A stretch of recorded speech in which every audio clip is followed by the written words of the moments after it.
This is a download from Rutland Radio. Hello, and thank you for downloading the Rutland Radio podcast from rutlandradio.co.uk. This is where you can hear the best bits from the last week. It was Easter last weekend, meaning we may have treated ourselves to a chocolate egg or two, or maybe even three. So it's definitely time to get back into eating healthily again. And Rosemary Conley has a few tips for us this month, starting off with the most common reason why people put on weight. Unfortunately, as the years go by, we often find ourselves just getting a little bit heavier year on year. And the problem with that is, as we get older, that can actually manifest itself in quite serious ways. So one of the biggest reasons why people gain weight is because, in my opinion, is because they eat high-fat snacks between meals. So it could be a Danish mid-morning, it could be a packet of crisps or biscuits in the afternoon, and in the evening when you're sitting watching the telly, if that's what you're going to do, you might be having a glass of wine and maybe some peanuts. And so it goes on in this sort of roundabout of overeating these extra calories that we really don't need. And if we could stop eating those extra calories and just concentrate on having 3 healthy, substantial meals every single day and just knocking the snacks on the head, then we really could do ourselves such a massive favour. Rutland Radio. I'm Jane Hollingsworth. I'm from Pheasant's Roost at Manton, and I'm going to do some recipes that we like and hopefully will inspire you into doing a bit more in the kitchen. Mr H's favourite is a Victoria sponge. You get an 8-inch tin and just put a liner in the bottom. We don't bother greasing it, anything for an easy life. Get your free-range eggs, always free-range because they make a lovely golden sponge. And you weigh them. We want 4. And whatever they weigh, you want between 8 and 9 ounces. You put your equivalent self-raising flour, sugar, not castor, because that will make it a heavier cake. And the secret is a rape margarine, and it needs to be a 70% fat one. And it's all right because it's fat. It's healthy for the heart because it's rape. And a splash of vanilla essence. Just throw it all in a tub and whisk it till it just changes colour slightly. Throw it in the tin and throw it in the oven on gas mark 4, 180. And if you're cooking with electric, turn it down a little bit and cook it slightly slower. About 30-35 minutes. It doesn't matter how long it takes. When it's cooked, just press it and it'll spring back and you'll have a lovely, soft, springy Victoria sponge. Have a go at Jane's Victoria sponge cake then. You can find the recipe up on our website, rutlandradio.co.uk. Click on air and on to recipes. Highlights from the past 7 days, the Rutland Radio podcast. I'm Terry Cook. I'm a hen hoster with my husband Mike, and we call ourselves the Free Rangers, and we're one of about 25 teams around the country that work for British Hen Welfare Trust. And these are hens that have been in very cramped conditions, that have been working hard for how many years of their lives? Not too long, just 18 months, and then they're considered past their best in terms of laying capability. They live in colony cages predominantly. It's a lot better than the battery hens of before, and once they've gone past their 18 months, then the farms obviously move them on in favour of younger hens. So those that lay more eggs, basically? Yes, essentially. Today we only have 180 hens here for rehoming. Normally we get about 300 hens, but today I think 3,200 were picked up from the farms, and they'll all have gone out to different teams. So there'll be teams all over the country doing this. And there are people who are literally coming here. They said, well, I'd like 4. Could you take an extra one? Because you said you had 29 spares. It's all about finding domestic homes for them. Yeah. You know, people's gardens, that kind of thing. That's right. People love their hens. It's truly amazing. People have them from the point of view of their good layers. Obviously, they're very good layers. That's the nature of the hybrid. People treat them as pets. And some people have them in the house. And obviously, lots of other people have them just outside. Most people give them names. What's the typical lifespan of them? They can go on and live happy lives another 4, 5, 6 years. Rutland Radio. Alan Gray from the Lions Club. Can you tell me a bit more about the virtual Easter egg hunt? Right, yes, the virtual Easter egg hunt. Well, as I just said, the Lions do quite a lot of fundraising, but it tends to be back-end loaded in the year. And we'd been looking for a couple of years to see what we might do at Easter. And Easter egg hunts seem to be all the rage these days. But I wanted to try and do something a little different, so we decided... Well, I came up with the idea really based on Pokemon Go, which was all the rage a couple of years ago. So I came up with the idea of a virtual Easter egg hunt, and we would base it on the Oakham Heritage Trail. Well, there's 20 landmarks around the Heritage Trail. It's a couple of miles walk round town. It's quite informative. So we actually decided we'd put a virtual Easter egg, a little A5 picture of an egg, in all of the locations on the Heritage Trail, and then we'd ask children with their parents to go round with their smartphones using WhatsApp to find and photograph each of the virtual eggs that were hidden around the town. And on each of the eggs there is a question pertaining to that particular location. And so, having set your WhatsApp group up with the Lions Club, you go out, you find the egg, you take a photograph of it, and the caption for the photograph is the answer to the question that's on the egg. And that gets sent back, and we're sitting in command control, which this year is in the library, and we're having all these groups zapping back their answers to us, and we just check them off. And when they come back, depending on how many eggs they've found and how many questions they've got right, they get an equivalent number of chocolatey mini Easter eggs as a reward for the time spent round the trail. It's a very clever idea using WhatsApp to relay all the messages.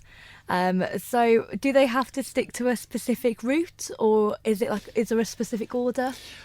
We actually give them a map. As I say, it's based on the trail, so they've got the map. They know where all the locations are. It's just that when they got to that particular location, like the Buttercross, for example, they've got to find the egg. The virtual egg, which is an A5 printed egg, will be hidden somewhere around, and will have the question on. So they've got to find it, photograph it, and answer the question.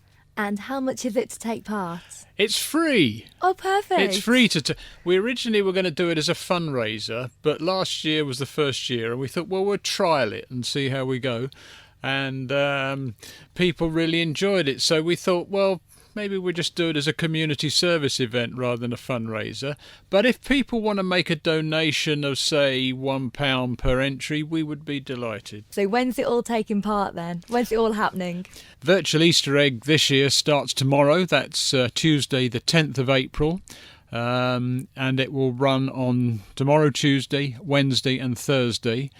Reception for the virtual Easter egg hunt is at Oakham Library. And it runs between 10 a.m. and 4 p.m. on each of those 3 days. And how long do you think it actually takes, on average, to get around? I think the quickest that folk have got round is about an hour and a half. Some people have taken 4 hours over it. I think they may have stopped off and done a bit of shopping and had some coffee along the way. But you can probably get round in an hour and a half to 2 hours. So something to really entertain the children for a couple of hours. The intention was as a distraction for the children, for mums and dads during the Easter holidays, and of course grandmas and granddads. Rutland Radio's best bits on the podcast. Emma Spears. Simon Parker. You look a bit tanned. Well, we've been in Samarcha, 38, 39 degrees and 98% humidity. We've been out for 11 days camping in the jungles, in hammocks. We've seen orangutans, monkeys, snakes, elephants, spiders, leeches. We've all been bitten by leeches. Oh, crikey, really? Mosquitoes as well, yeah. So what year was it who went? Year 9 and 10. And was it a kind of geography themed sort of thing? No, not at all. It's a proper expedition. The main learning was about how the use of palm oil is causing major deforestation, which affects the environment, but also the environment for the orangutans. And we even went into the jungle to pick saplings to plant as part of a reforestation education programme. So we are going to then meet with the students after this trip and think about ways we can raise awareness. This is not the kind of thing Catmus College normally do, is it? I don't think I've heard of anything quite like this before. They've done it a few times in the past. They went in last October, so they did a part of the process where they cut down some of the trees, didn't they, for us, and then we've gone and then we've planted the trees in their place for it. So it's a continuing thing for it, and they've got a further expedition in Nepal, trekking, similar thing, conservation area for it. So it's an ongoing thing. It's an aim to do it every year, but sometimes can be differing places. So, what about for you two? Was it your first time doing it? for both of us. Yeah, first time to Sumatra, first time doing anything to this degree. You know, I mean, it was incredible. Just camping out in the jungle, hearing the jungle noises, knowing we were feet away from snakes and orangutans, and being there with the students as well. It was fantastic. And how was it being in charge of them in a place that, I mean, it's very, very different for most of them, I presume? Well, we had 2 Venture Force leaders with us who were used to this sort of thing. They were absolutely excellent, masters of their field for it. They guided us for it, so they dealt with all the health and safety elements. We dealt with the pastoral things. The kids were absolutely fantastic, had no problems with them whatsoever. And then They had got local guides, a Of guy course, called yeah. Tarzan, who properly was born in the jungle, Wow. wore sort of a vest of bones and so on. So we always felt in complete safe hands. Yeah, it was amazing. Yeah. Incredible experience. Rutland Radio. So Rutland Rocks is coming up very soon. I'm with Jack Mortel and Tom Dallow, the organisers and musicians as well, that are going to be performing at Rutland Rocks. Correct. So can I ask you, first of all, what sort of musicians are you? What do you play or do you sing? We're kind of all-rounders, really. Me and Tom have been in bands for years, various bands. You're in a band now called Empty Threat. Yep. They're playing on the set, and we were formerly in a band called The Naughty Step. All-round musicians, really. Drummers, guitarists, vocalists. Yep. There's a big group behind all this. So you're going to be performing alongside other musicians on the night. So is that what Rutland Rocks is all about? It is, yeah. It's all about Rutland acts based in Rutland. We've got one band called Ladies. They used to be from around here. They've now gone up to Liverpool as a 3-piece band. So we've got them down for the show. We've also got a couple of local artists. Well, more than a couple. We've got 6 bands in total. Eleni Dimitri, local busker. She does events. We've got a band called To and Fro, 2-piece, vocal harmonies, acoustic guitars. So we've got Cubs, again, local boy, and a DJ, very good songwriter. Obviously, Ladies who I've mentioned, and our old band, The Naughty Step. Yep. We went up and down the country 3-4 years ago now, wouldn't it? And getting reminiscent and a few other things kind of brought us onto this show, really. Before we knew it, we started with two bands on this, didn't we? Yeah. And before we knew it, we had 6 bands and a roster of sound guys and lighting guys and a whole team to help out in the back. So It was only supposed to be a local thing, wasn't it? It was, yeah. Just like in a pub in Uppingham, where we're from.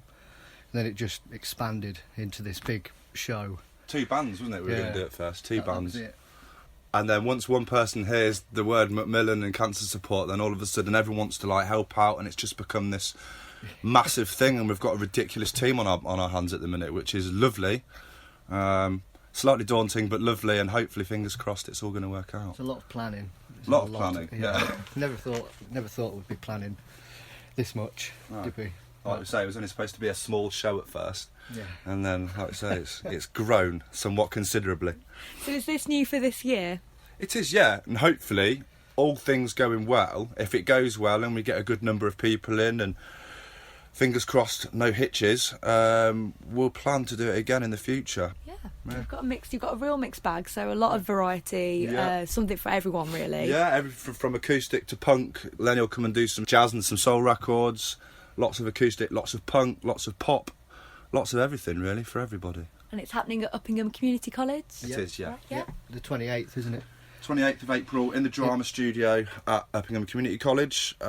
We've got very talented man Danny Hearn doing the sound and the lighting for us, so it'll be a good show all round, hopefully. Yeah, from Rocky Road Music. Yeah, that's where Danny Hearn resides. Yep.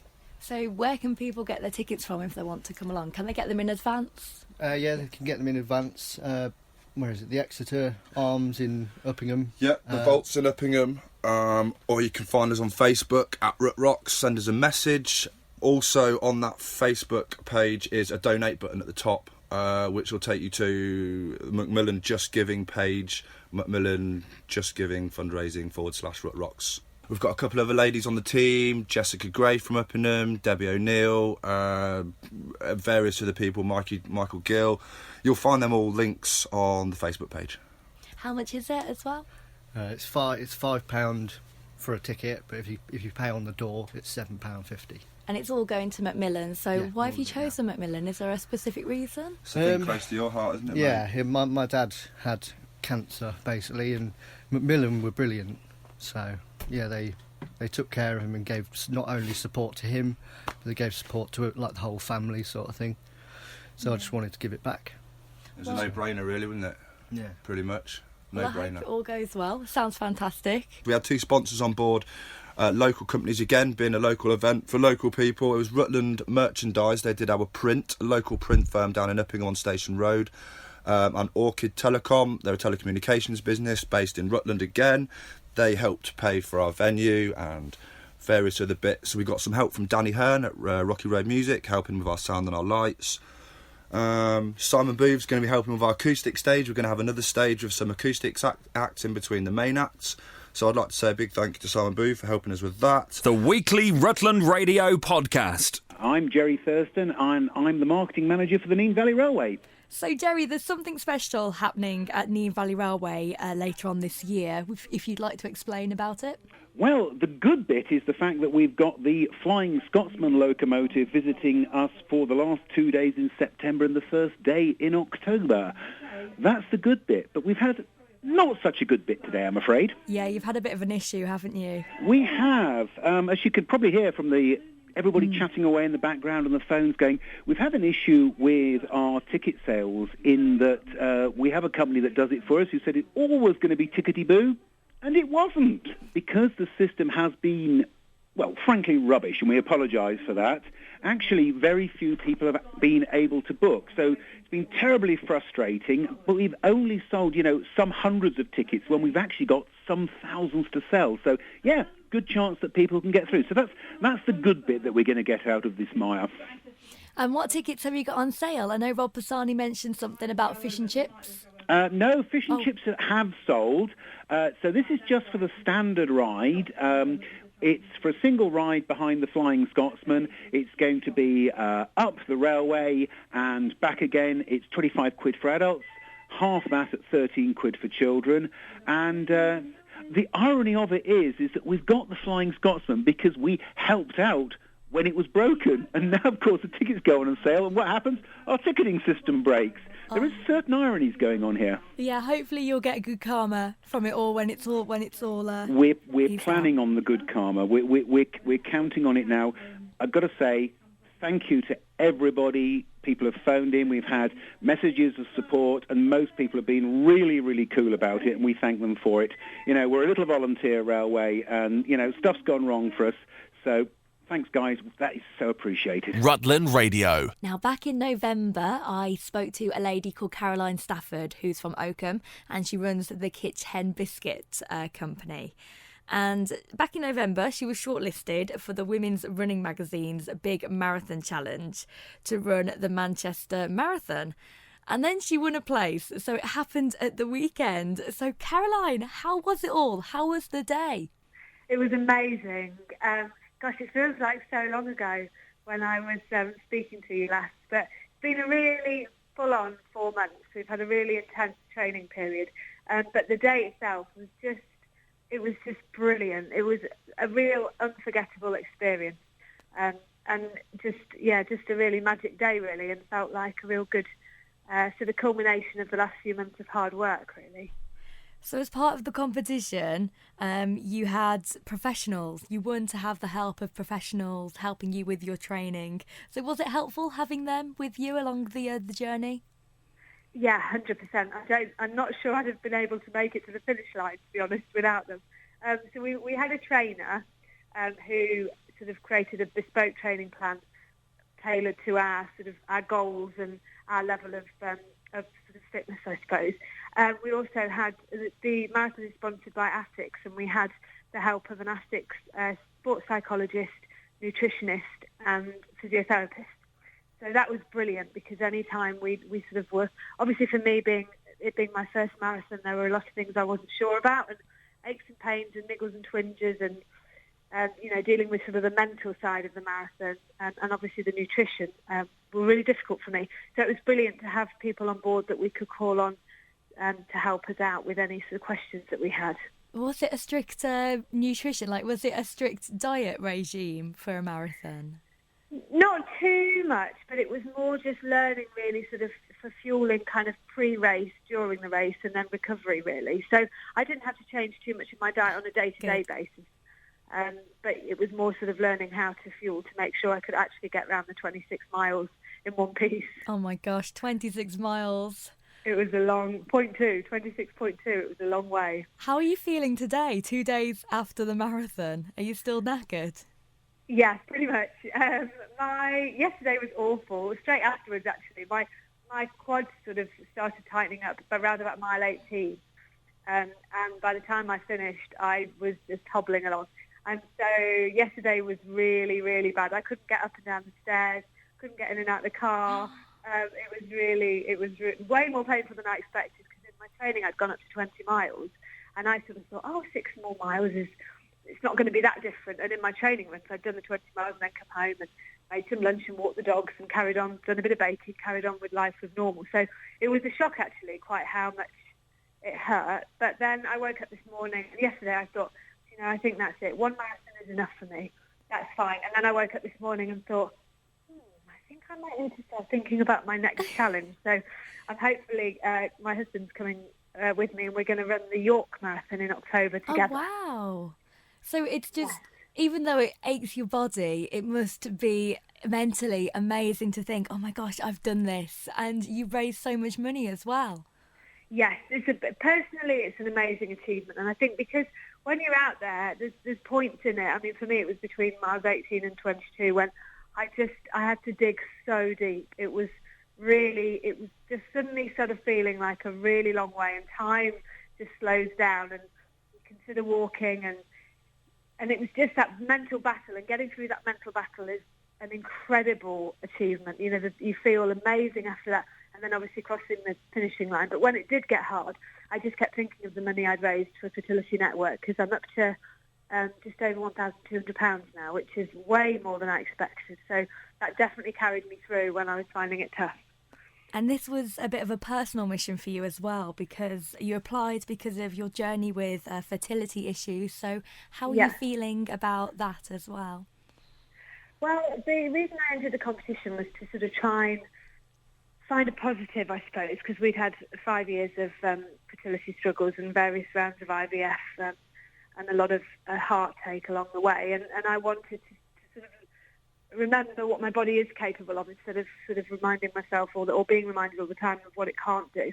And the whole process has been just amazing for that. It's really, I know it's sort of, I don't know, sometimes I think, it's just running, but it's honestly been a life changer for me. It's made me discover things about myself, I think, that I didn't realise. It's made me realise that I'm stronger than I thought. And I think the thing is with the IVF, I always worried that we'd given up on it. We spent a long time trying, and we couldn't have, I know we couldn't have done any more, but sometimes I felt like we gave up, like we should have kept going for another round, or, kept trying. And I think this has made me realise that I'm not somebody that just gives up because it gets hard, because it did get really hard, and I kept going. So it's been a really positive experience. It's been really sort of affirming, really, to know. I've learned a lot about myself. Rutland Radio. Now, I had a visit earlier on today from the first Ketton Brownies. Grace, Nancy, Eve, Maisie and Georgia, they all popped in to tell me that they need some new leaders and some new helpers so that they can continue the fabulous work that they do. Like this, raising money for others by just doing odd jobs and good deeds. One of my jobs that I did is when I went round to my friend's house, their bedroom and playroom was really, really, really messy. So I did the whole playroom to myself, and their playroom's actually really quite big, so it took quite a while to tidy. Eve, what have you been doing to raise money? I cleaned my mum's car with my brother, and I got £2 for it. Nancy? I made my bed and got £2 for it. Well done. I'm not very good at doing that sort of stuff, because my room is normally about 10 times messier than anyone's room. For the sake of brownies, you had to be nice and clean. Yes. And raise that money. Maisie, did you do any jobs? I washed all the dishes and cups and put them away. Well done. And Georgia? I made my mum breakfast in bed. Oh, I bet your mum loved that. And I'm sure that all of your parents and friends that you've helped out have really, really appreciated it. So, Happy Owl, one of the leaders at the Brownies, all of these good deeds done, money raised, but what's it all going towards? The money was raised with our group and Wilsford Brownies, and we raised £150 totally. And what we did was we bought Easter eggs for the children whose mums and dads use food banks. And so Stamford Food Bank, Grantham Food Bank and Sleaford Food Bank all received about 50 Easter eggs. So both brownie groups did their bit to raise money to buy Easter eggs for those who might not have been able to afford one this year. So really well done to the Brownies, especially to First Ketton Brownies for raising all the money for the Easter eggs. They're a great group of girls, but they do really need your help. They were so lovely when they popped in today, and they want to continue doing what they love. So if you can help, offer an evening a week to help out the Brownies, maybe do some planning with them, then there's more information on girlguiding.org.uk. Highlights from the past 7 days, the Rutland Radio Podcast. So I'm at Stamford Arts Centre with Karen Burrows. You're celebrating all things poetry and spoken word this week, aren't you? Yes, we are. We're very excited with the launch this evening of our 4th poetry festival for Stamford called Verse Festival, and I think it's safe to say that it's the biggest and best poetry festival that's ever hit town. You said there's there's a lot of people in the gallery at the moment, and there's a lot of poets already here. Yes, because tonight we're looking for the next Stamford Poet Laureate. So we have 8 poets competing for that role. It's a role that runs for a year, and the first Stamford Poet Laureate was nominated in 2012 with the kick-off of all our Verse Festival things. And so tonight, Emma Cuddiford, the current Stamford Poet Laureate, will step aside for who knows who will be the next Stamford Poet Laureate. It's all very exciting. Exciting, yeah. So can you just tell me the sort of things that are going to be happening this week as part of the festival? Oh goodness, well I've tried to programme a poetry festival that has something in it for everybody. So many people say that poetry is not for them, and we're here to show them that they're wrong. There really is something for everyone. For perhaps the older generation who remember Roger McGough, very famous poet, he's doing a show here with his band on Saturday night and doing some book signings at Walker's Bookshop. For children, we've got 2 fantastic plays with Poetry Joe from CBeebies. He's doing Fairy Tales Gone Bad tomorrow, a show in the morning and the afternoon. And we have lots of fringe events as well. We have everything from Prosecco and poetry to Desert Island poetry, and we've even got Whisper dirty poetry in the Cellar Bar on Friday night. And everyone can find all of this on your website as well. Absolutely. There's lots of publicity. There's even a banner across the high street. Lots of publicity. Look online, Stamford Arts Centre, and you'll find all the information you need. Lovely. Thank you so much for talking to me. Great. Thanks. Thank you so much. Rutland Radio. So 3 years ago, you walked from one end of the country down to Ely, basically. You came right. through this area. I did, yeah, because I did various long-distance walks, and the Viking Way finishes here, at this library, and the Hereward's Way starts here, and I did all of the Viking Way and most of Hereward's Way. So, yeah, I stopped here a couple of times, and I did a writing workshop here at that time as well. You've said that walking and actually creating works like this actually kind of go hand in hand. Do you think it's the inspiration of the countryside? I think so. It's partly the countryside. Obviously, what you see around you can be very inspirational, but it's also, I think, the movement, that feeling of being able to get from one place to another on your feet and moving through landscapes at a different pace. You think places that you normally just go shooting past in cars or trains, just going through at a different pace, it really can be really exciting. And you got an Arts Council grant to do it. Is that quite unusual? I think you have to work hard to get one, but they obviously were interested in what I was doing, and they thought it was worth funding. So. And you've now made that into a book. Yeah, I'm at the editing stage of the book, so it's nearly ready to go. So hopefully you'll be able to see copies of it on the shelves before too long. And we'll see our area in it as well. You'll be talking about the night you spent in Stamford. Well, it's a novel, so it's all it's a story that's inspired by the walk. It's not direct the story of the walk, but yeah, there will be bits about all the whole length of the country in it. And you're here just about to do a sold-out talk here at the library. That's right, yeah. Apparently there's people waiting for return tickets, which is amazing. Lovely to have you back. Thanks for joining us on Rutland Radio. Thank you. Rutland Radio's best bits on the podcast. I'm Rohith Devanathan. I'm 14 and I'm from the Edinburgh Academy CCF in Edinburgh. So this is not only quite a journey for you, but quite an intense week. Yes, definitely. I'm not used to waking up at 6 o'clock and then working all the way through till 9 o'clock, but it was good fun. And we did learn a lot. What sort of things have you been up to this week? So our main project is Operation Falcon Relief, and in that operation we have to conduct a humanitarian aid in a foreign country. So it's all made up, obviously, but we have to background research, which is what we're doing the workshops for, and then we need to collate everything into one big display presentation, which will give us the award, hopefully. So was that to get the aid into that place, basically, so that, to support those who are there? Yep, so this country called Benya, which is a made-up country, we have to support there's been earthquakes and natural disasters there, so we need to support that country and give them resources without endangering anyone there or the RAF. And have you been involved in the food side of things? Yeah, we were just doing catering a few minutes ago, and we needed to find out and calculate how much food we need to give and how much this will cost and all the fuel for each of the generators, and we were cooking flapjacks and yummy things like that. The weekly Rutland Radio podcast. I'm Flight Sergeant Maxine Booth. I'm a STEM ambassador, so I'm involved in the science, technology, engineering and maths side of things. The 100 youth organisations from ATC, Girls Venture Corps, Scouts here this week. My role as a STEM ambassador is basically orientating myself around all the elements that they're involved in with their accreditation for this week, getting them involved in some of the STEM activities, and obviously just chatting about my career in the Royal Air Force. I'm Rohith Devanathan. I'm 14 and I'm from the Edinburgh Academy CCF. This is not only quite a journey for you, but quite an intense week. Yes, definitely. I'm not used to waking up at 6 o'clock and then working all the way through till 9 o'clock, but it was good fun and we did learn a lot.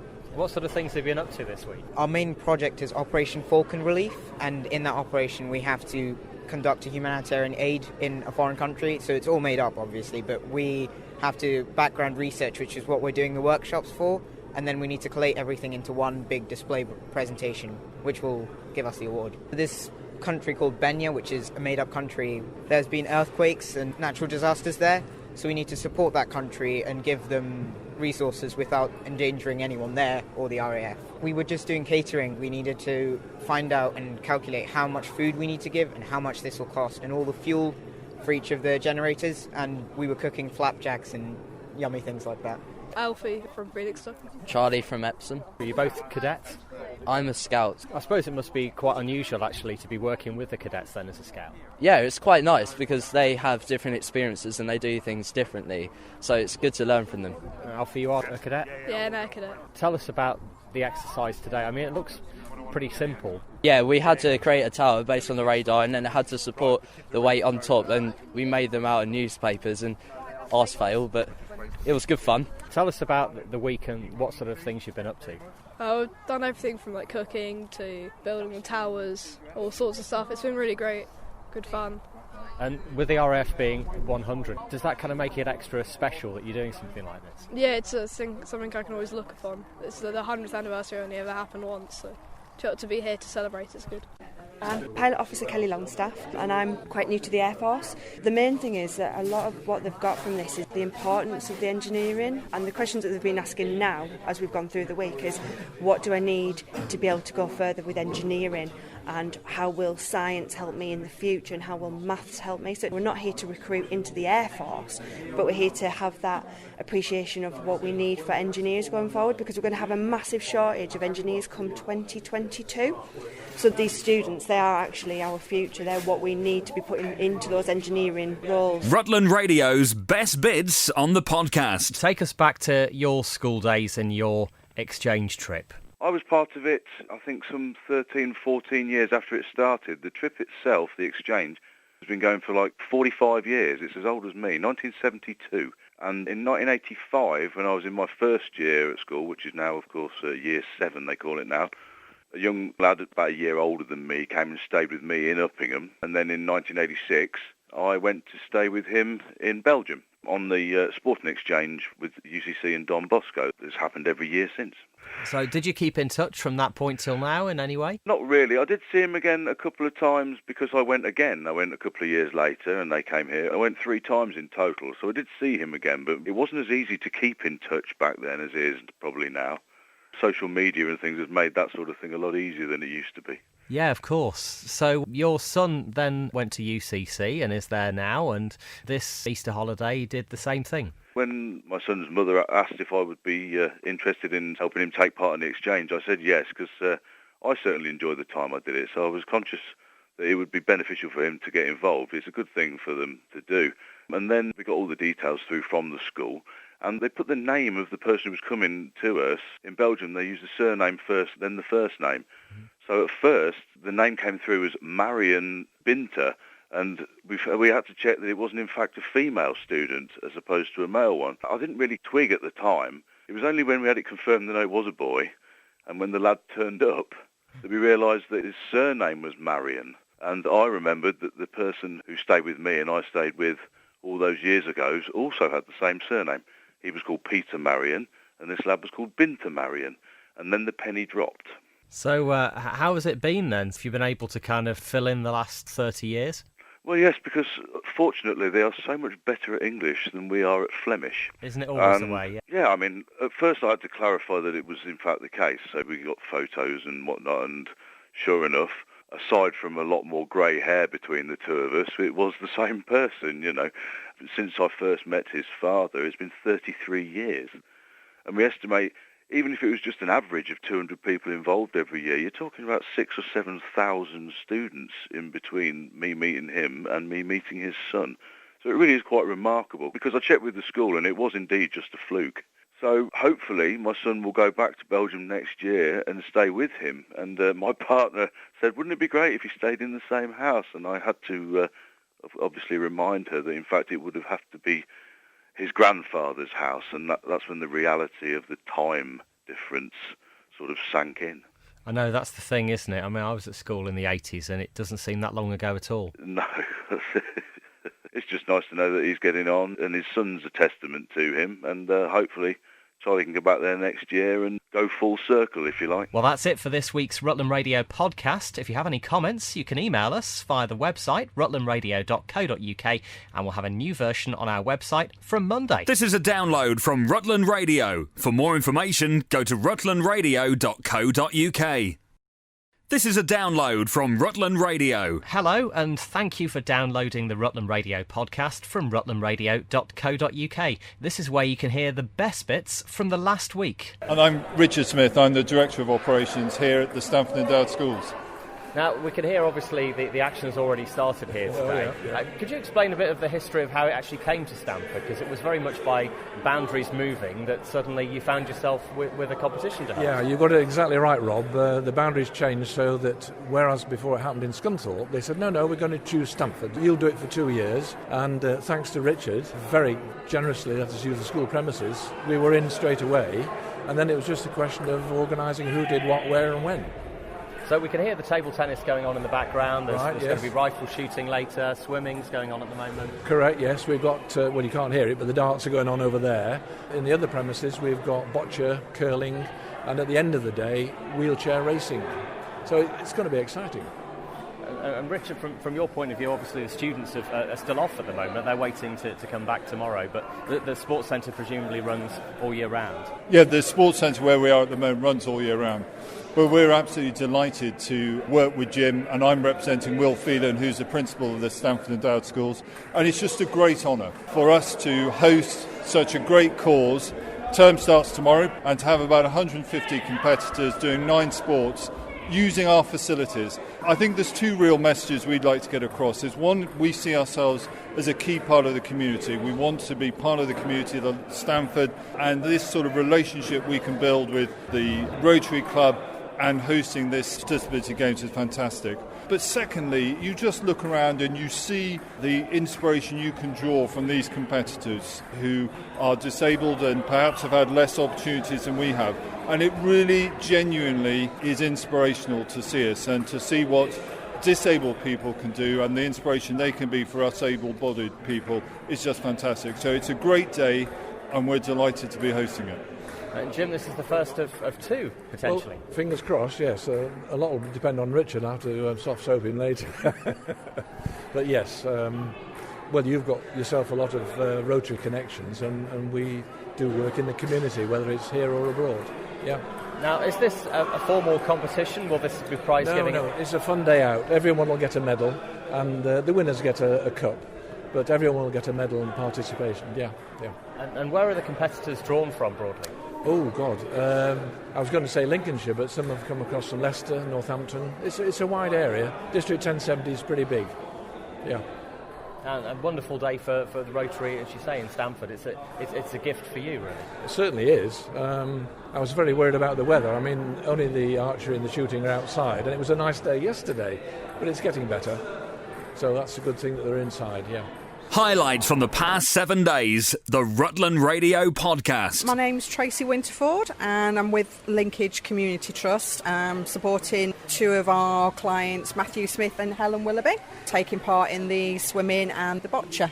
Now, this is the first time I think Stamford's ever hosted the event. It's normally kind of up in northern Lincolnshire. Whereabouts are you from? We're from Skegness, yeah. So you've had quite a journey here today. Yeah, we've not been too bad, yeah. It's my first time doing the games as well. But yeah, normally it's in Scunthorpe, so it was a nice surprise to see it in Stamford this year. And obviously, you know, the emphasis is on participation, on the variety of sports, and the competitors get to choose what they do? Yep, they get to do whatever event they feel that they're good at, maybe what they're capable of, what they enjoy and they like taking part in, because it's usually with people that they know. Here he is, my boyfriend. And just having fun, and like you say, being included in different events. I've got a boyfriend now. They really enjoy it. So he's taking part, is he? Is he down there somewhere? Yeah, it's Matthew, isn't it? He's just done some swimming. Yeah, he did really well, because he loves swimming, doesn't he? Rutland Radio. Tony Story, Mayor of Stamford, for this year, 17 to 18. So you're coming almost to the end of your mayoral year now. Yes, I've got 4 weeks to go, but that 4 weeks at the moment seems to be the busiest part of the whole year. It's a real good ending to a very good year. Now, we're here at the Disability Games that the Rotary in Stamford are hosting this year, somewhere that you went to school. Yes, I'm an old Stamfordian. I was at Stamford School late 40s, early 50s. I'm in the Old Stamfordians organisation, and I do help to organise lunches and dinners through the year. I've really enjoyed it here. It's a wonderful partnership, really, between the Rotary and the school today. I think this is absolutely brilliant. From what I understand, they've had total cooperation from Stamford School, from Will Fallon, and also RAF Wittering have provided a great deal of equipment, and together with the Rotarians, it's obviously going to be a very successful day. Yeah. Rutland Radio's best bits on the podcast. It's Rutland Radio. You're probably aware of the Rutland Poppy Project by now. Well, on Friday morning at Oakham Library, just before the workshop, which was already fully booked, the High Sheriff and the Lady Lord Lieutenants of Rutland were part of the team who actually made poppies today. It's an incredibly quick process, isn't it, Sarah?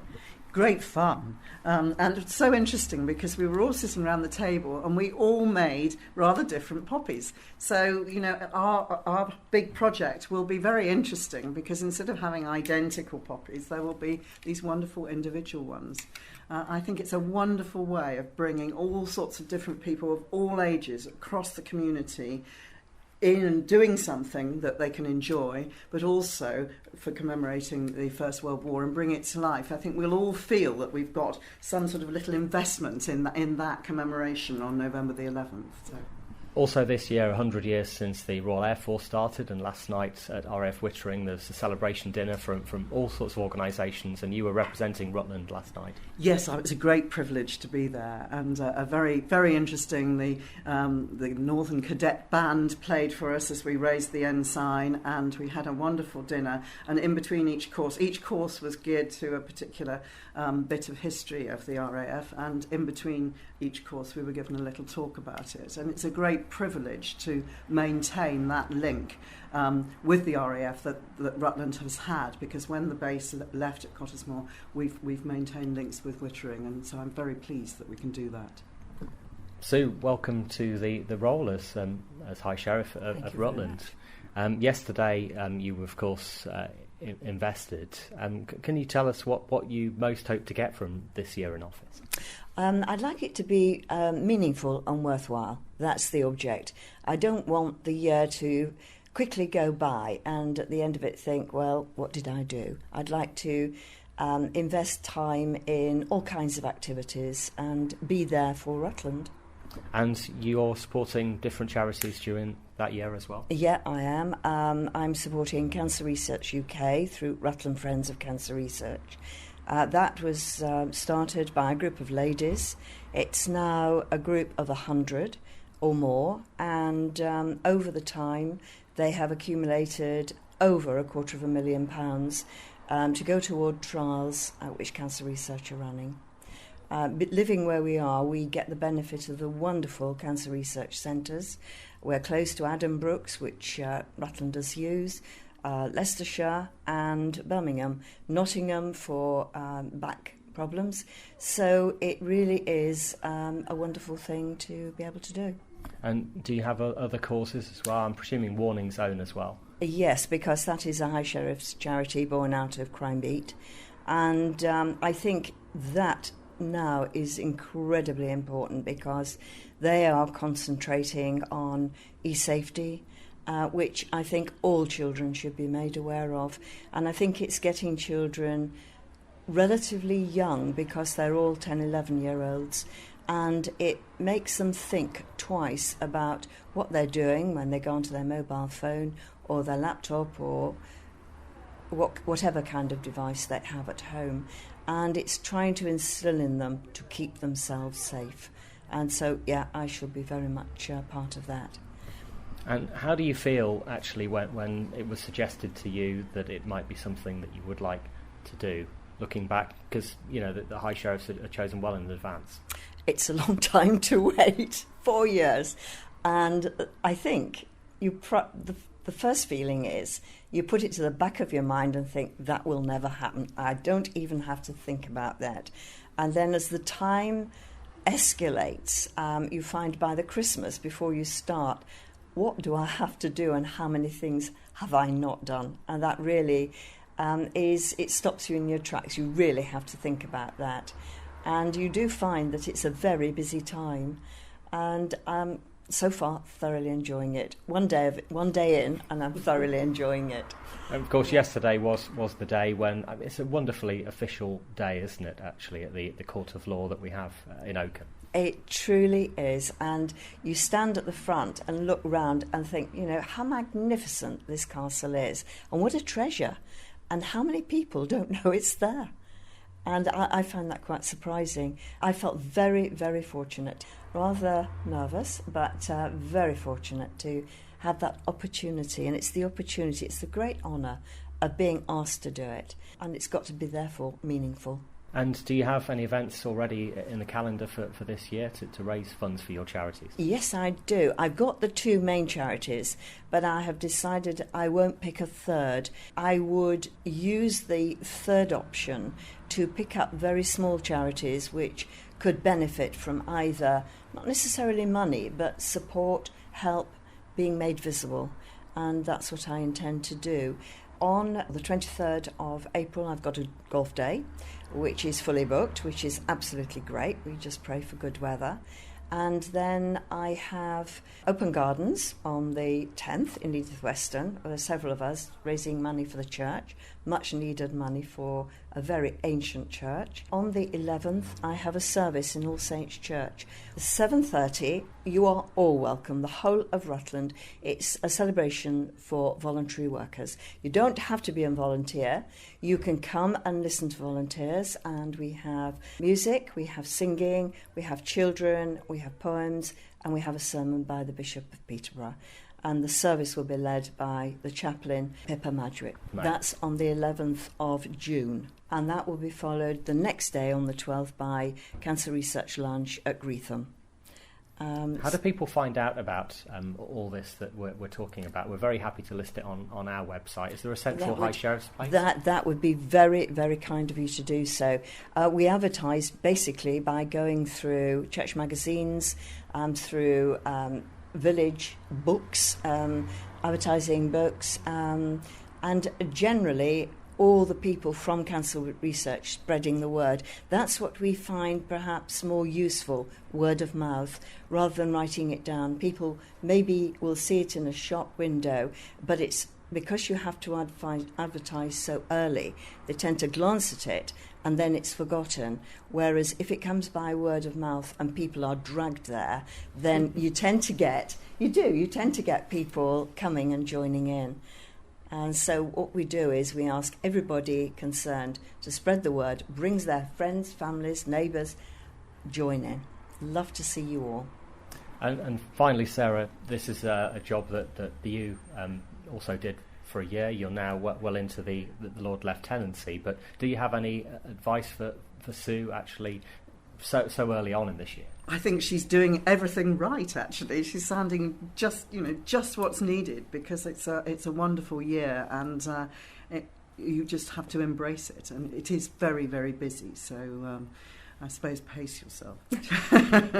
Rutland Radio. It's all about making sure we stay healthy and active this month in the surgery. But maybe you're like me and you dread the thought of having to go to the gym. Well, diet and fitness expert Rosemary Conley says we can exercise easily without even having to leave the house. It's really inviting to go and enjoy the countryside, and Rutland is such a beautiful county that it really, try and make the most of it. But if you can't get out of the house for whatever reason, maybe you've got young children, whatever, you can actually exercise there. You have got your own gym within the house. Up and down stairs, best exercise for your backside there possibly is. It's amazing. Just go up and down stairs 4 or 5 times. You don't need to race it. Just walk up, walk down, walk up, walk up, walk down, and do that sort of every day, and you will be amazed at how it tones up your backside. And then other exercises, you can do a press up leaning against the table if you don't want to do it on the floor. And of course we can do ab curls. Just lie on the floor, bend your knees, put your hands behind your head, hold your tummy in tight, lift your head and shoulders about sort of 6 inches off the floor, breathing out as you come up, breathing in as you go down, and really feel those tummy muscles working. But it's all about doing them on a fairly regular basis. So do those toning exercises probably 3 times a week. And then as far as aerobic exercise, so going out for a walk, going for a swim, try and do something active every single day for 20 minutes. If you do, it'll halve your chances of having a heart attack. The weekly Rutland Radio podcast. Simon Cole, Chief Constable, Leicestershire Police. Willie Bart, Police and Crime Commissioner, Leicester, Leicestershire and Rutland. Could you sum up why you're here in Rutland today?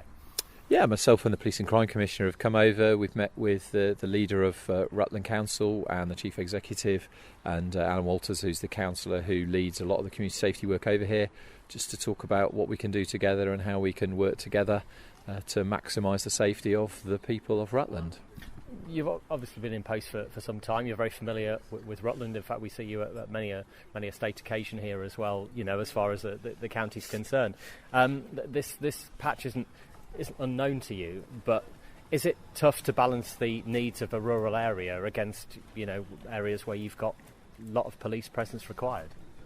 Well, it's not tough. I mean, it's part of the challenge, and the Police and Crime Commissioner has a police and crime plan that talks about policing all the diverse communities, and across Leicester, Leicestershire and Rutland we've got hugely diverse communities in every way. So the challenges of Rutland are it's relatively sparsely populated compared to our other areas.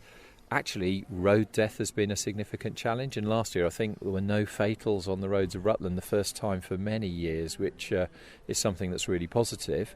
But then we have all of the problems here that we have everywhere else. So there is domestic abuse, there is child abuse, but there's just less of it.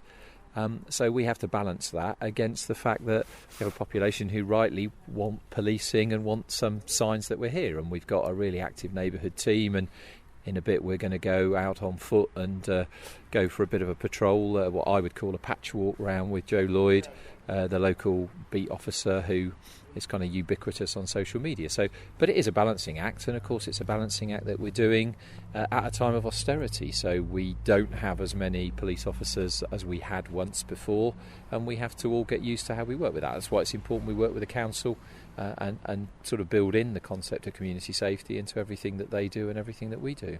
Is it as much about being visible as it would be, say, on a night out in Leicester? Yeah, well, look, visibility is a big issue. People like to see us. It's an interesting problem. I've been with some European colleagues in recent months where they have a different relationship with local communities. So, look, there's still a nighttime economy here in Oakham. It's just different from the one in the city. It's really important that we're here, and it's also important that we communicate, and that might be because we're on Rutland Radio, it might be local newspapers, it might be new media, it might be Facebook. We need to be where local people are communicating. And also working with other partners here. You know, what's different about Rutland compared to a lot of the force actually is there's a significant military presence here. We don't have that issue elsewhere, so we need to be out and about so people know who we are, and if they've got a problem that we might be able to be involved in solving it for them. And so it's visibility, both, you know, online visibility by walking down the high street, and also of course behind what you see here as our front bit, you've got all the back bit, our expert investigators, our murder teams, which thankfully don't have to come here and work very often. But in my time as chief, we have had to deal with really serious crime and criminality over here. So it's about having a front end that's accessible and people know and trust, and it's about behind it us having the ability to bring resources in when we need to bring them in, and recognise that sometimes things that happen here that elsewhere would relatively not be as important here are hugely, hugely important and have an impact on the community. And you know, we're keen to work with communities all across Leicester, Leicestershire and Rutland, and we love being here. And I was here yesterday for the High Sheriff, swearing in of the new High Sheriff. It was great to be here and to hear all the great work that goes on and positive community. You know, this is a community that wants to do things and wants to help itself, and we want to be part of that community. And this was part of the area that said yes to more money coming out of council taxpayers' pockets to help the police, which Lord Bark asked for, and that was very much supported. Will that make a huge difference? Well, it makes a really significant. I mean, in budget terms, we were looking at a gap of £5 million, and we're now looking at a gap of about £500,000. And Lord Back has used a significant chunk of the reserves that we have to keep our numbers up and keep our capacity and capabilities up. But I'm not going to pretend to you it's not an issue. We spend quite a lot of time working out, and part of the discussion today has been looking ahead 3 or 4 years. We've got another budget gap, so how can we make sure we can still give a good service? If you call 101, if you report something online, if you call on the 9s, how can we make sure that we're safeguarding children, working with education, working with social services, working with housing associations, so the place is as good as it can be? Because it's still a great place to, you know, it just comes second in the top 50 places to live in Britain or something. We want to keep it second and help it push for first. And here we are speaking outside the council offices at Catmos, where of course you occupy one of the inquiry desks. Who'd have thought years ago that ever was going to happen? Yeah, and I mean that's quite common now across the force area. It just makes sense because the people who come in here often don't just want something from us, they want something from the council as well.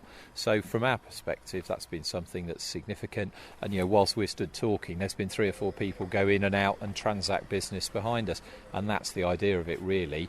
About people having an ability to deal with us physically if they want to come into an office, or online or on the phone. So there's a whole array of options so that people can choose, because I'd probably make a different choice to my kids and my mum would probably make a different choice to me. So we need to offer all that range of options to people, you know. And I'm like many, I'm a father of some kids who spend their whole lives looking at a tiny screen in front of them, they want to transact with policing in a different way to the way that my mum does. We need to offer all of those things, and this office here is part of that, and it's really good to be here with the council.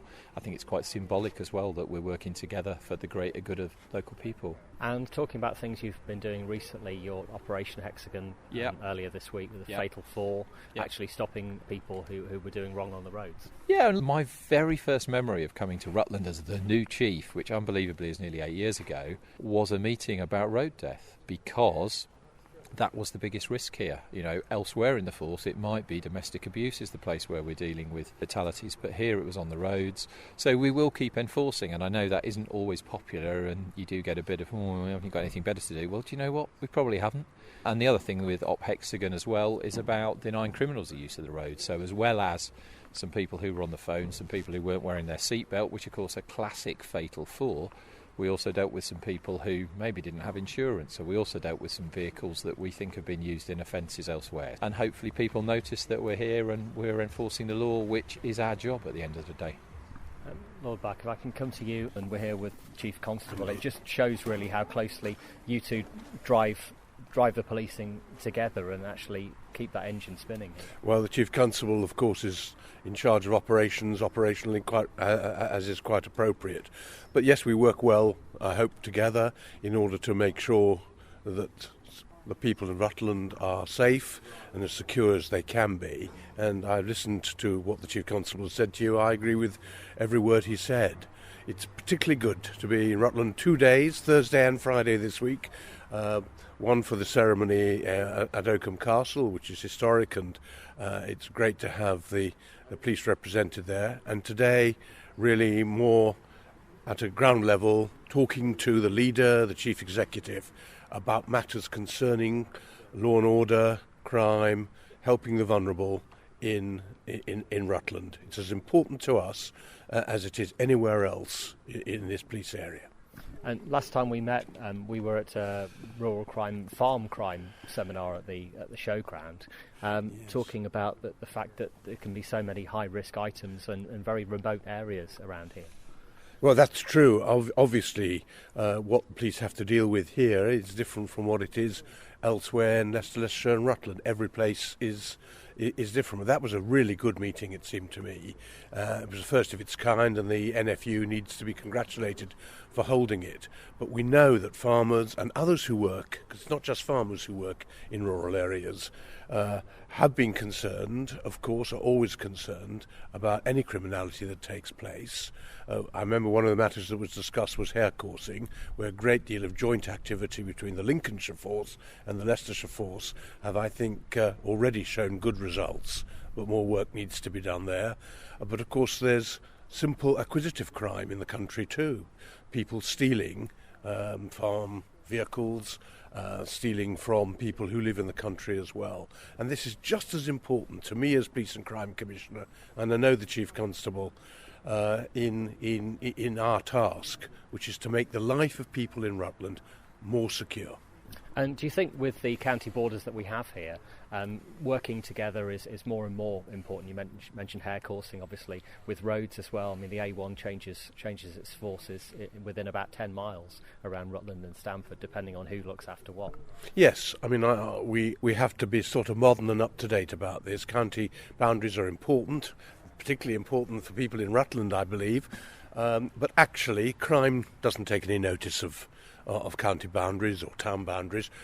Crime is everywhere. Criminals can get from A to B very, very, very, very easily, which is why, of course, we're proud to work closely with our colleagues in Northamptonshire and in Lincolnshire and elsewhere in order that we can actually catch criminals and hopefully prevent crime taking place. And do you see the other counties having the same challenges really on their budgets and the kind of issues they deal with day to day? Well, they must speak for themselves, but I think they all feel it in one way or another. My job's quite big enough looking trying to look after the budget as far as Leicestershire and Rutland is concerned. And what the Chief said about that is absolutely correct. We're not out of the woods. It's been useful to be able to use reserves and also to be able to ask for more, I'm afraid, from local people in terms of local tax. But that's not a long-term solution. And I think there is a need for a long-term solution because policing is absolutely vital and essential today. And it is just such a very, very difficult thing to do, to ask people for more money in an area such as Rutland where people are paying very high council tax anyway. Of course, it is a very hard thing to do, particularly after many years of austerity where people's wages and their salaries haven't gone up as they used to. It's a tough thing to ask people, and I'm really grateful for the support the people have shown. And I think that represents the fact they know that they've got a good police force here that looks after them, but also how important it is that the police are well financed and can do all the things that they need to do, not just to combat crime or to prevent crime, but also to take care of the vulnerable and those in our society who often need the police's help. Rutland Radio. Ivy and Sharon, welcome to Rutland Radio. Hi. So, Sharon, you befriend Ivy? I do. I've been befriending Ivy for about 8 months. Yvette in the office matches you up very, very well. So she matched me up because I said I was happy to go out in the car and take my friend out for coffees or garden centres, and she matched me up with Ivy and we have our weekly trips out. And what I wanted to get across really was that as the volunteer I get absolutely every bit as much back from this relationship as Ivy does. The joy I get from seeing her face light up when I walk in on a Thursday morning is absolutely priceless. It's not just a one-way thing, this relationship. It's definitely, I get absolutely as much out of it, and we have a real giggle when we go out on our trips out, don't we? Lots of laughter and lots of fun, and it's brought Ivy's confidence back a lot. Yes. After losing my husband, I lost my confidence. I went in and out of hospital. I'm building it up, but I'm still not going out on my own yet. But we have some good jaunts out. They have said, how much the company and the talking is very important, to have somebody, these people who are on their own. And I'm here to say, all these that are listening, please help these people that are lonely. So what was it like before Sharon came into your life? Who did you see week to week? I do have carers in. My daughter lives near and her son lives close, but obviously they've got to work to keep their lives going. But they look after me very well. I wouldn't be here now if it wasn't for my daughter. So together they keep me going. How did you feel when someone, presumably from Evergreen, said, well, Yes. How do you fancy having a befriender in your life? I said yes right away. And I hope other people will be as lucky as me. It's company mainly. People to talk to, have a cup of tea, go out if there's a chance. I can't walk far either. So some people that can walk, they can go round walk in the park or anything just to pass the time. And I'm sure them, like Sharon said, the people that she finds comfort in me shares a laugh, because I like to laugh. People don't laugh enough these days. It's the best medicine, isn't it? Yes. Highlights from the past 7 days, the Rutland Radio Podcast. It's Jamie Wadlow. I'm the organiser of Cubbit versus the Stars. Jamie, you're organising a football match soon, but it's a special sort of football match, isn't it? Yeah, Cubbit Athletic in Spalding are taking on a team of celebrities for Save the Children UK. And how come you chose Save the Children? I've always done charity work, marathons and things, but I don't have time anymore because I'm a family man now. So basically, Save the Children is one of the closest to my heart because I love children and it's just got my most interest. Who's playing then? You've got Cubbit, and who are they going to be against? Just a few of the celebrities getting involved. Yeah, I've got Julian Joachim, Jack Rutter, I've got Paddy Henderson, Tom Barber from Big Brother. I've got a few professional footballers in there as well, Danny Butterfield and Ricky Miller we're playing as well from Peterborough United. I've got David Kenny from Hollyoaks. I've got a few reality stars as well, so we've got quite a good selection of celebrities. Yeah, involved. you've got quite a few recognisable faces then that people will see on the day. Yeah, definitely, yeah. And when's it going ahead, the match? It's May 19th at 6 o'clock at Peterborough United's football stadium.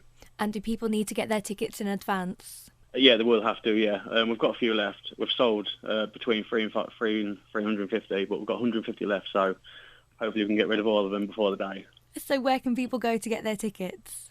The ticket sites are now closed, but you can find us on Facebook and Twitter at Cubbit versus the Stars. All the information's on there to buy tickets still. How much are the tickets? Adults are £10 and children are £5. And is it all going to the charity? Yeah, 100% is going to the charity. Every bit taken for this event is going to the charity straight. And it's a full match, the full 90 minutes? Yeah, full 90 minutes, yeah. Nice one. Well, I hope it all goes well. Thank you. And thank you very much for chatting to me today. Rutland Radio. My name is Colin Clues. I'm the race director for the Rutland Melton International Cycle Classic. At the 14th Cycle Classic. You know, when you did the first one, I bet you can't believe that we've come this far and it keeps on coming. I think that's right, Rob. You know, it's very difficult to look back and think that, we would have the longevity that we have. And we had an odd year where sponsorship was a big issue for us. We could still certainly do with more sponsorship now to keep things going and to grow the event. And I hope that the profile that we're getting now, will encourage sponsors to come forward. But yeah, it seems a long time now. 14 years. It's flown by, and it wouldn't be right to say that it hasn't been difficult at times, but it's always been enjoyable. And based on the events you've seen in Belgium, it was something that you kind of looked at the lie of the land and thought, actually, we could do this here. Yeah, that's it exactly. Too many British races were based upon small circuits out in the countryside where nobody ever saw them, and one man and a dog would be greeting the winners, and that isn't what any sport should be like if we're trying to give a profile to a sport, particularly bike racing, as fantastic and spectacular as it is. So really, the first elements, as I've said so many times, were, we wanted a town centre finish and we wanted a town centre start, and thankfully, Rutland County Council and Oakham gave us the start, and Melton Borough Council have given us the finish, and the rest is history. Now, 2 circuits of Rutland Water after they leave Oakham. That is unbelievable to think of. That's actually happening in 70 minutes, maybe less than that. Less than that, yeah. It's around about 65 minutes to do the 28 miles that they go round. So that's always the trickiest part, and everybody says that really it is a sprint from start to finish around Rutland Water, because nobody wants to be too far back when they start getting into the lanes after they've gone through Oakham. And yes, this time we've sort of struck the changes, and we've decided, why shouldn't we go round in the clockwise direction rather than anti-clockwise? And the thoughts of having the climb up to Barnsdale Hill there, within the first couple of kilometres, I would think that some of the lesser riders in the field, that's already striking terror. And then obviously once they've done that, they go up, are they still going up Manor Lane, Barleythorpe? Yes. Which was a really tough part of the circuit last year. Yeah, well, that's right. I understand that the council have done a few road repairs there to fill in 1 or 2 potholes, which, we're very, very grateful for. And I've got to go and have a look at that later today. But certainly, yeah, Manor Burg, as we call it, Manor Lane there at Barleythorpe, it is the first real challenge that we have in the race in terms of spreading the field out, because rather than going around Rutland Water where we can have the riders 10, 12 abreast across the road, and they will use the whole width of the road, up Manor Lane, well, the pictures from last year were we had 3 riders on the front going up the road, and there were another 4 abreast going up the grass. So fantastic racing. And then obviously from there you head out towards Cold Overton, and then now let me get this right, Euston, Somerby, Borough on the Hill, and that's really where it's round a few times. It's the really tough endurance part of the circuit. That's correct, yes. We go through Somerby 4 times, we go through Borough on the Hill 4 times, but in Euston we go through 7 times. And I think that the remarkable thing is when you see the size of that village, that only once do we actually repeat the same direction when we go through Euston. So 6 times it's a completely different direction each time. So it's absolutely amazing, and really our thanks to the villagers who have really taken the race to their heart over the years and enabled us to produce the spectacle that we have today. Marvellous. I can't believe that when there aren't even 6 roads in Euston. But then on towards, are you still going through Stapleford Park as well? Yep.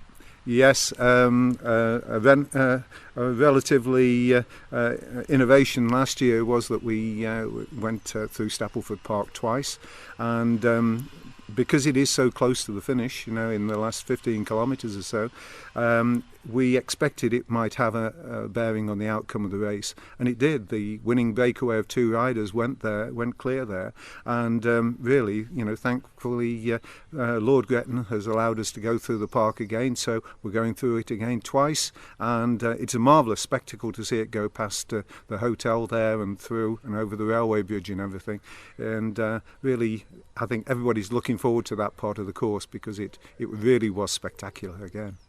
Now, in terms of the field that you've got this year, I mean, you've had British winners before, you've had winners from all over Europe. It's rare for someone actually to take the title twice, although Ian Wilkinson's done that.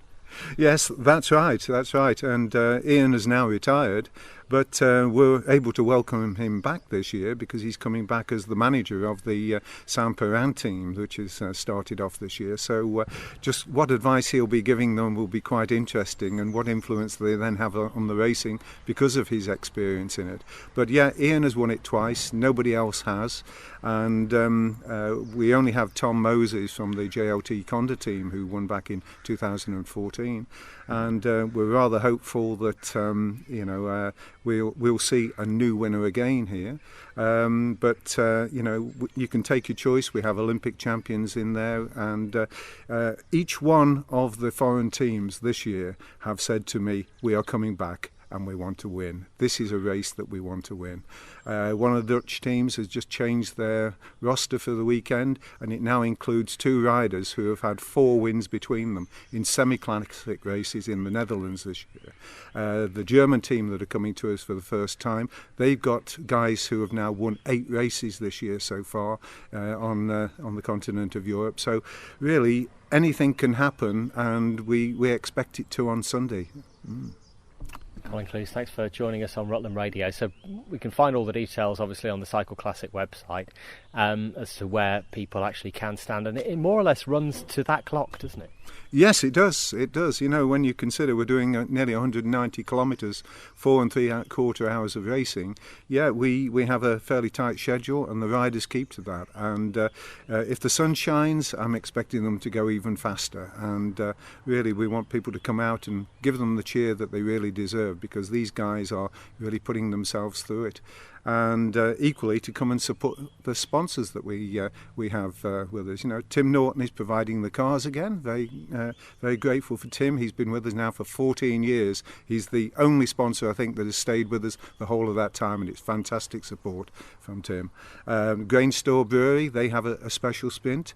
We have a new sponsor this year in Bill's Bar, who are sponsoring the start area in Oakham Marketplace. Oakham Wines, of course, provide the sponsorship for the Spint when the riders have come around Rutland Water. So more and more small other companies are getting involved, and it's really lovely to see it, that we're making this an event, a real community spirited organisation, and that's what we want it to be about. Do you know how many teams are registered for this Sunday? Yes, we have 36, which is almost a record, I think, if not a record for a British event. We're going to have around 180 riders starting, but 36 teams. It's quite something to see, and when you consider that each one of those teams has a team car following the race as well, it makes quite a significant sort of prospect to watch it. And rather than the riders just going past in a couple of seconds, there's a lot more to see as the whole convoy goes by. So it's a spectacle, and we're really looking forward to it as ever. Rutland Radio's best bits on the podcast. It's a beautiful day day across Oakham today. The sun is out, we've got blue skies, it's nice and dry and warm, and it's the first day of the community dig. So I'm here with Matthew Morris, who's running the dig. How's it going? It couldn't have gone better. I mean, the weather obviously seems auspicious, really. So we've got 2 trenches open within the castle, and we're finding Time Team's old trenches and enlarging them. So the Time Team found evidence of walls, but didn't have time to work out what the walls were. So we're enlarging their trenches to work out what the buildings are. Hopefully they connect. So we're standing next to Trench 1, where Time Team found evidence of a metre-thick wall, so a really substantial wall. And with the larger trench, we're hoping to find the end of a building. No other buildings are really known in the castle, so this will be genuinely new information. So is the point of the dig to just explore underground and see what's under here, find out a little bit more about the history of the castle? Yeah, so it's part of Rutland County Council's Restoring the Oakham Castle project that was Heritage Lottery funded, and this is sort of 2 things in one, really. It's a chance to learn more about the castle and a chance to give volunteers from the local community a go at a real archaeological project. So we've got over 40 volunteers over the 2-week project, and we've got 10 today working with us, and we'll have another 10 tomorrow and so on. So it gives people a chance to get to grips with their own history. So. Yeah, and the castle's been here since 1190, 1190. So the hall, definitely. So there's got to be quite a lot of history. Yeah, we're already finding lots of 19th century stuff, but we're in the top levels. We've already had this really nice knife handle come up, for instance, today. But we're also starting to get medieval glazed ridge tiles and medieval pottery as well. So as we go lower, we'll go back in time, essentially, and we'll get older and older material. And where's it all going? All the things that you find in the ground, are they going to be displayed at the castle? We'll go back to the University of Leicester first for analysis, and then it will come back to Oakham, and we'll either go on display, I'm sure, in the Rutland Museum or in the castle itself. That's hopefully, if we find something nice. And how long is it on for? Did you say 2 weeks? Yeah, we're here for 2 weeks, Wednesday to Sunday. We've got an open day on the 22nd this Sunday, but we're here all day, so just come and by and have a chat with us. We're always happy to chat. Do you do this every year at the castle, or is this new? It's new. It's a brand new project. We don't know at the minute whether we'll be back for a second year or not, but we're here for the next 2 weeks at any rate. So nothing under there's been touched. It's all going to be new findings. Absolutely new findings, and exciting because of that. We just don't know what we're going to find. Rutland Radio. Megan, Melundi, Eva, Daisy, Josh. So tell us about the whole journey to performing at Wembley. How did it happen? We went to Britain's Got Talent, and there was someone there from Voice in a Million, and they invited us to go and sing our song at Voice in a Million. That concert at Wembley was all about helping the homeless and people who just don't have a home at all. Yeah, that was like the theme, and one of the lines that was like really empowering and they thought that was really amazing was everybody needs hope, everybody needs a happy home. Their charity is about homeless people and like adoptions and orphans, and they thought, well, that like really is what we're thinking. And when they heard that it was some of the people from our choir who wrote it, they were even more impressed. Who knows a little bit more about the song then? Carolyn and Daisy wrote it in our group, in the choir. Because it was from an album that the Year 6s who were Year 5 last year, we wrote an album, and so that was one of the songs on the album, and then 2 other people were in our choir. Do you think because of the subject and the way it's viewed, from like children of your age, looking at relationships, do you think it kind of hits home quite a lot? Yeah, because I've had it done to me as well, because my parents are split up as well, so I know how it feels. Is it quite an emotional song then for you all to sing? Yeah. So what happens next with the song then? Is that it for now? Are you doing new stuff, or maybe Mr. Gumbot can answer that? Well, it feels like quite a natural point to leave that song. I don't see how we can do anything bigger with it, really. It was just the most incredible thing, and to perform in front of all those people, a song that had been written by members of that choir. I don't think anyone else has done that. It's remarkable. The weekly Rutland Radio podcast. Anya Vichikovsky, Osprey Project Officer. So recently, Maya had some chicks. So yeah, how are they? Oh, she laid eggs, didn't she? Yes. Had they hatched and everything then? No, they haven't hatched yet. So they have quite a long incubation period. Maya's incubation is usually around 36 days. So we're hoping to see the chicks in about the 1st or 2nd week of May. I mean, they're quite big birds, so they've got a lot of developing to do within the egg. But hopefully it shouldn't be long before we do get some chicks. And is everything going okay with Maya? It's going fantastic. Both Maya and 33, her male, are the greatest parents ever. In fact, 33 has been doing a lot of the incubation himself, so giving Maya lots of breaks. Oh, that's so sweet. Even in birds, they both co-parent like humans would. Yeah, definitely. I'd say they're a very modern family. In fact, at some point last week, 33 actually kicked Maya off the egg so that he could do the incubation. So they're quite funny to watch sometimes. So have you got any more ospreys coming back, or have all of them come over now? Yeah, so we still have a lot coming in, and obviously with this beautiful weather it's perfect for migration, so we're getting a lot of new birds coming in pretty much every day now. So we think we've got pretty much all the pairs back from last year, so hopefully we'll have at least 8 pairs this year. Lovely. How many did you have last year? We did have 8 last year, but yeah, we do still have more coming in, so hopefully we can increase that number this year. How do you increase the numbers? Is it just by them breeding, or do other ospreys from different places come to Rutland? Yeah, well, we are producing a lot more chicks every year, but they do have quite a high mortality rate on migration, so we don't see all of them back. But hopefully this year we should be seeing more birds from 2 or 3 years ago, which fledged here, come back. And we are getting a lot of birds from Scotland stopping here as well. But unfortunately, a lot of our birds are going over to Wales to breed. So it's good to see them. Why do they want to go to Wales? It's beautiful here. It is. It's lovely here. But it's good that they're spreading out. And, you know, that's what we really wanted to happen, is for ospreys to populate the whole of the country. So it's good to see them spreading out. Rutland Radio. So the new test that's coming out in the next sort of couple of years is around times tables in year 4. So we're trying to look for ways to engage children and be excited about maths. So with times tables in particular, that can sometimes be a bit dry, we are asking the children to come into school dressed as a rock star. And we're using an online resource called Times Tables Rock Stars, where the children can improve their times tables, their rapid recall, their fluency, but in a nice, fun and interactive way. So what time is it happening tomorrow? They're coming to school in the morning dressed up as rock stars, so hopefully they'll be walking along the streets with their guitars and wigs on, and that goes on all day. So we've got some nice fun activities for them to launch this new thing for them. Highlights from the past 7 days, the Rutland Radio Podcast. I'm Joseph Madorska. In Rutland, I'm the Bugtopia Zoo owner. Now, take us back to your nice little holiday in Devon. Lovely place to go.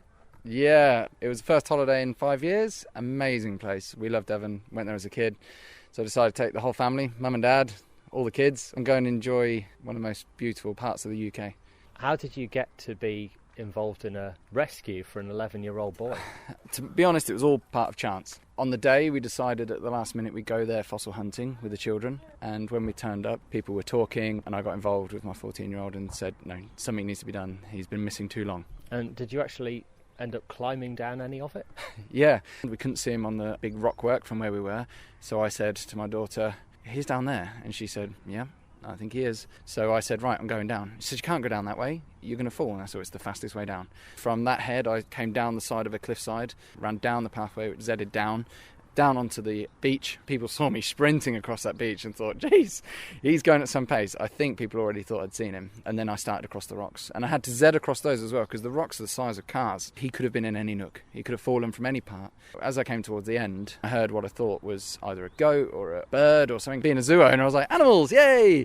And then I realised what it was. He was covered with a coat and he looked like a boulder. And he was in kind of like a alcove, kind of ravine kind of area. And I just instantly checked everything was okay with him, as in fingers moving, toes moving, breathing. He was to a degree alert, and I put the coat over him to keep him warm because he was really cold, because down there you've got the wind coming off the sea. And I thought, right, first things first, get you warm, get you found properly by emergency services. And that's when I also had to literally lay in front of him while rocks were still falling. Once that had subsided, I then said, right, now I've got to go and find you emergency service, and I couldn't get signals. So I'm guessing from where he was and from the way the weather's been recently, it wasn't that warm. He was in a pretty vulnerable position. Yeah, the tide was coming in. That was the scariest bit, when I was on the phone to the ambulance services. And through chance again, for this boy, he had chance on his side.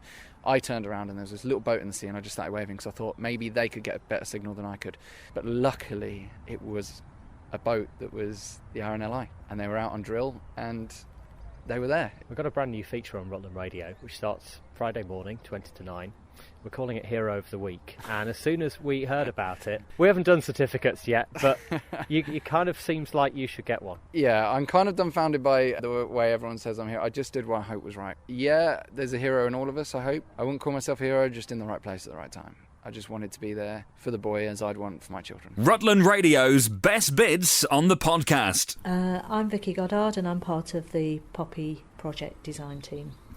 Now, we last spoke to you early this year when we were making poppies at Catmos College. Since then, you've been running workshops just about every week. How have things been going?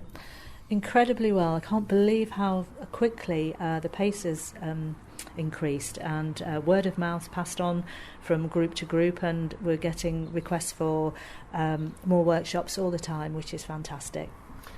Your goal was 10,000 poppies by the autumn. What are we on at the moment, do you think? Oh, well over 3,000. They're not all totally finished, but we've got well over 3,000, and I don't think we're going to have a problem making the 10,000 at all. It's been brilliant.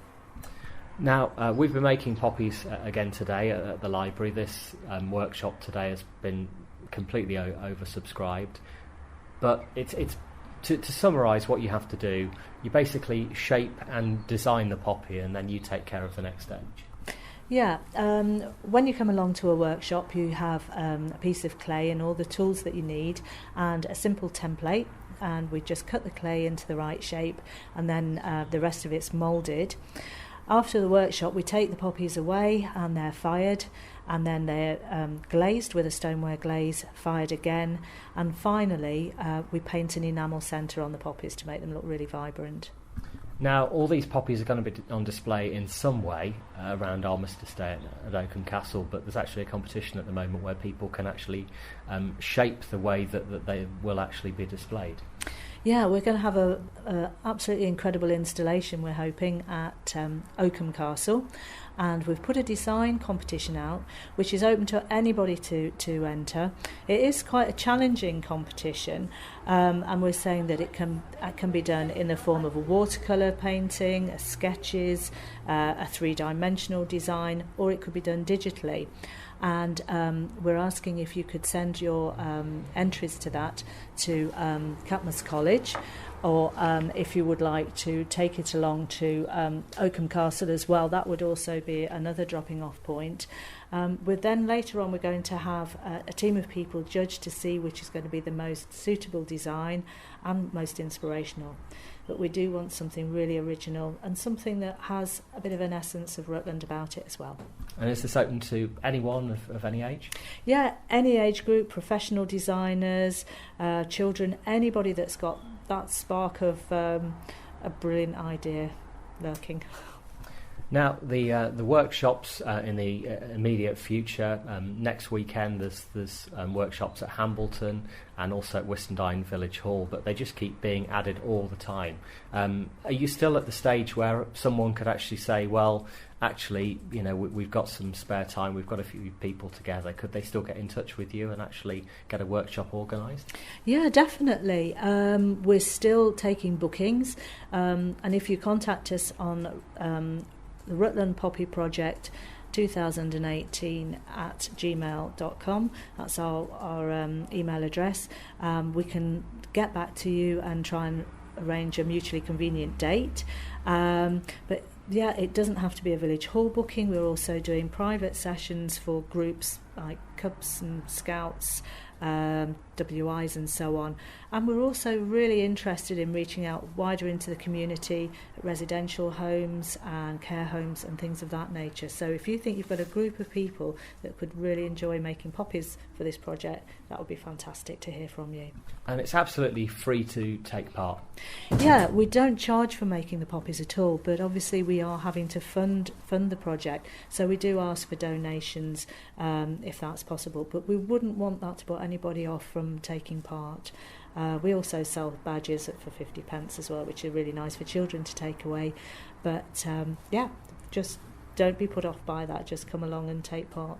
We'd like everybody to feel as if they've been part of this what is going to be a historical thing for Rutland. Rutland Radio. Thank you, Saya. I'm at Stamford Marketplace in the gorgeous sunshine with the Queen of Stamford in bloom. Anne, so what have you got on the stall today? Well, we've got some containers that were given to us by two lots of people, some sort of half-moon shaped metal containers which look really nice on a wall, sit flat to a wall, and then some pots with some tulips in, and another very pretty china pot, and we can you could just pop that outside or inside your window instantly. So it's a lot of instant stuff.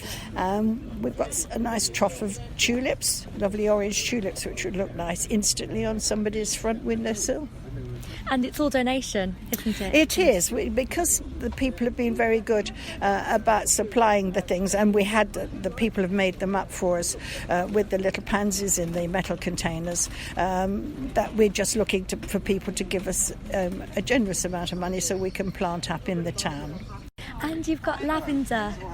People can buy plots of lavender that are going to be planted down Bath Row. Yes, and we're doing it on May the 1st. We're going to plant 100 lavenders on May the 1st. And while we're there and we're working along Bath Row on the grass triangle, we'll have a bring and buy. So anybody that wants to bring plants or tools or anything like that they'd like to give to Bloom or come and see us working, they can come that day. The lavenders aren't coming till about 10 o'clock. The nursery says he can't deliver them till then, so you don't have to come too early, but we'll be working there in the daytime. Well, that's it for this week's Rutland Radio podcast. If you have any comments, you can email us via the website rutlandradio.co.uk, and we'll have a new version on our website from Monday. This is a download from Rutland Radio. For more information, go to rutlandradio.co.uk.